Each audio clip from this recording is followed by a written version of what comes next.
Life is Consciousness, a summary essay. Hello, everyone.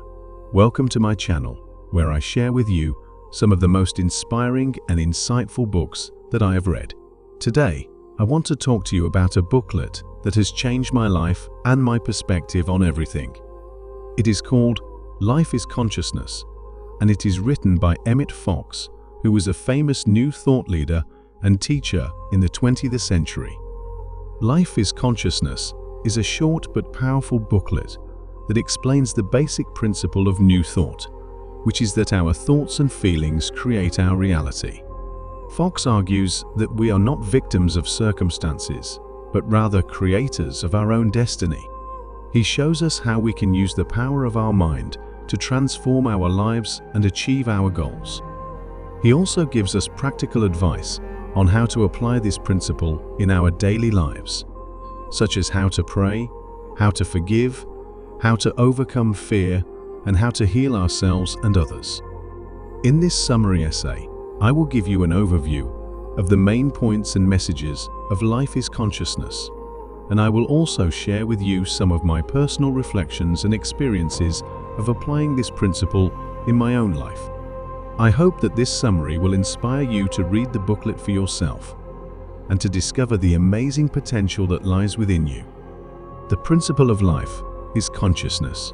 The main idea of life is consciousness, is that our consciousness, which is our awareness and understanding of ourselves and the world, determines our experience of life.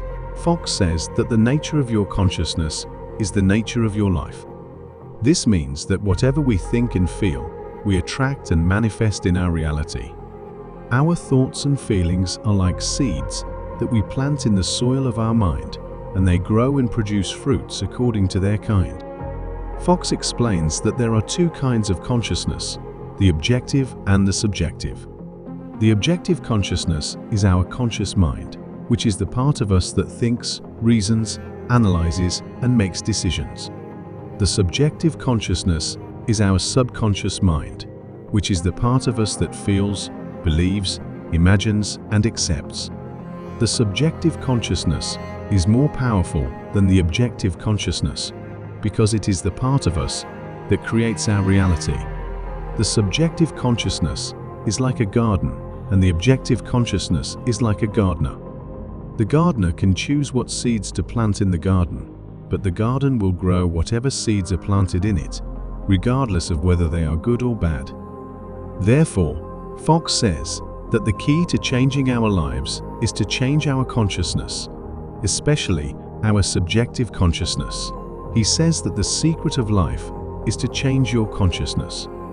It is the open sesame to every portal, the great key to every problem. He says that we can change our consciousness by changing our thoughts and feelings, and by aligning them with the truth of our being, which is that we are spiritual beings, created in the image and likeness of God, and endowed with His power and wisdom. He says that we can access this truth by turning to our inner self, which is our connection to God, and by listening to the still, small voice within us, which is our intuition and guidance. How to apply the principle of life is consciousness. Life is Consciousness is not only a theoretical booklet, but also a practical one. Fox gives us many examples and exercises on how to apply the principle of life is consciousness in our daily lives, and how to overcome the challenges and difficulties that we may face. Here are some of the main points and tips that he offers. Pray scientifically. Fox says that prayer is not begging or pleading to God, but rather affirming and claiming the good that we desire. He says that prayer is the most powerful tool that we have to change our consciousness and our reality. He says that we should pray with faith, conviction, and expectancy, and that we should pray in the present tense, as if we already have what we want. He also says that we should pray for the highest good of all, and that we should avoid praying for specific things or outcomes, but rather for the qualities and attributes that we want to express and experience. For example, instead of praying for money, we should pray for abundance. Instead of praying for health, we should pray for wholeness. Instead of praying for love, We should pray for harmony. Forgive yourself and others. Fox says that forgiveness is essential for changing our consciousness and our reality. He says that unforgiveness is like a poison that contaminates our mind and blocks our good. He says that we should forgive ourselves and others for any mistakes, errors, or wrongdoings that we may have committed or suffered, and that we should release any resentment, anger, or guilt that we may have. He says that we should forgive not only for the sake of others, but also for our own sake, because forgiveness sets us free and opens the way for our blessings. He says that we should forgive by realizing that everyone is doing the best they can according to their level of consciousness, and that everyone is a child of God, regardless of their appearance or behavior. Overcome fear. Fox says that fear is the root of all evil and the cause of all our problems. He says that fear is the opposite of faith, and that it blocks our connection to God and our good. He says that fear is a false evidence appearing real, and that it has no power over us unless we give it power by believing in it. He says that we can overcome fear by facing it, by denying it, and by affirming the truth of our being, which is that we are one with God and that nothing can harm us or separate us from Him. He says that we should replace fear with love, which is the most powerful force in the universe and the essence of our nature. Heal yourself and others. Fox says that healing is possible for anyone and anything, and that it is a natural and normal process of life.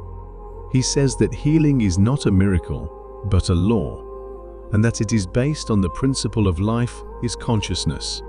He says that we can heal ourselves and others by changing our consciousness and by aligning it with the truth of our being, which is that we are whole, perfect, and complete, and that nothing can disturb or destroy our health and harmony.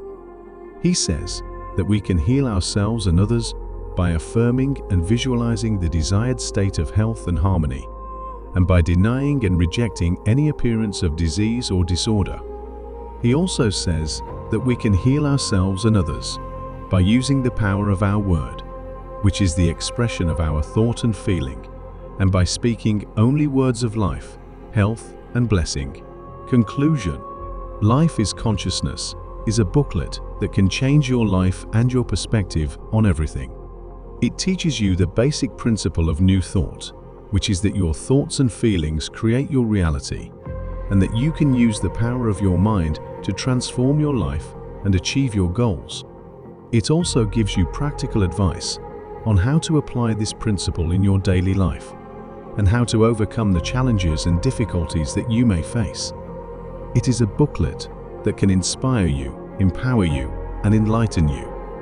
I hope that this summary essay has given you a glimpse of the wisdom and the beauty of life is consciousness, and that it has motivated you to read the booklet for yourself and to discover the amazing potential that lies within you.